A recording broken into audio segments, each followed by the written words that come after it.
SBI देश का सबसे बड़ा पब्लिक सेक्टर बैंक है। क्या अदानी ग्रुप को बचाने के लिए एलआईसी और एसबीआई को ऑर्डर दिया गया? एलआईसी ने खतरों से भरे अदानी ग्रुप को इतना बड़ा एलोकेशन क्यों किया? प्राइवेट फंड मैनेजर्स जो ज्यादा रिस्क लेते हैं उन्होंने भी ये नहीं किया। जब इन बातों से पर्दा उठेगा तो पता चलेगा कि उनके फायदे में न सिर्फ आपका लेकिन देश का कितना बड़ा नुकसान हुआ। गौतम अडानी पर बड़े कर्जे बकाया है। एक अनुमान के अनुसार वित्त वर्ष 2022 में अडानी ग्रुप के कुल 2 लाख करोड़ के कर्जे में से लगभग 70,000 से 80,000 करोड़ सिर्फ बैंकों से लिया लोन है। इसमें सबसे ज्यादा 27,000 करोड़ रुपए की देनदारी एसबीआई की है, 5,500 करोड़ रुपए बैंक ऑफ बड़ौदा का लोन और एलआईसी का अडानी ग्रुप के डेट और इक्विटी में 36,474.78 करोड़ रुपए का एक्सपोजर है।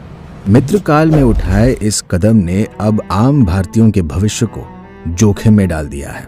एसबीआई देश का सबसे बड़ा पब्लिक सेक्टर बैंक है जिसमें आपकी मेहनत की कमाई और आपके परिवार और आपके बच्चों के भविष्य के लिए जमा की हुई सेविंग्स रखी हुई है।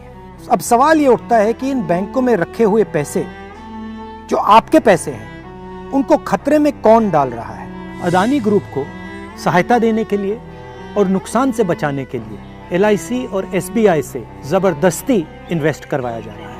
आप जो दिन रात एक करके अपना घर परिवार चलाते हो, जो ईमानदारी और मेहनत करके कमाते हो, आप जो एलआईसी और एसबीआई में अपना पैसा रखते हो, क्या आप अपने बच्चों के भविष्य को खतरे में डालना चाहते हैं? नहीं ना? तो मेरा सवाल आपसे है, अदानी के नुकसान को भरने के लिए आपके पैसे क्यों लगाए जा रहे हैं?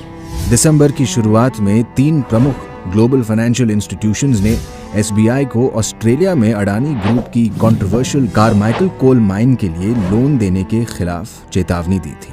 न्यूज एजेंसी IANS के अनुसार नवंबर 2020 में एसबीआई अडानी ग्रुप को 5,000 करोड़ रुपए का ऋण देने के लिए तैयार था।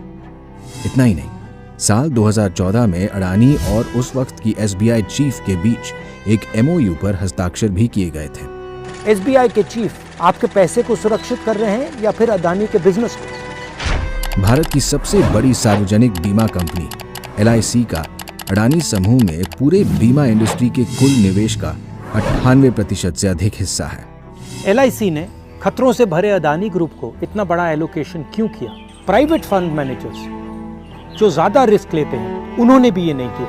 क्या ये पीएम का कर्तव्य नहीं कि एलआईसी जैसे फाइनेंशियल इंस्टीट्यूशंस का पैसा सुरक्षित रहे? हिंडनबर्ग की रिपोर्ट आने के बाद एलआईसी के शेयर्स की कीमत 50,000 करोड़ रुपए गिर गए।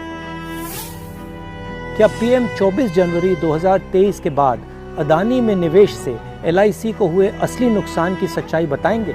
एलआईसी के इन्वेस्टमेंट के बाद घबराए हुए अदानी की रिटेल इन्वेस्टर्स की परेशानियों को कम करने के लिए पीएम क्या कर रहे हैं? ये कोई रहस्य नहीं है कि अडानी ग्रुप ने शेल कंपनियों के एक विशाल चक्रव्यूह का इस्तेमाल करके सामूहिक रूप से अडानी की सार्वजनिक लिस्टेड और प्राइवेट कंपनियों में अरबों डॉलर्स का लेन देन किया और ये अपने व्यापार की साफ जानकारी दिए बिना किया गया है।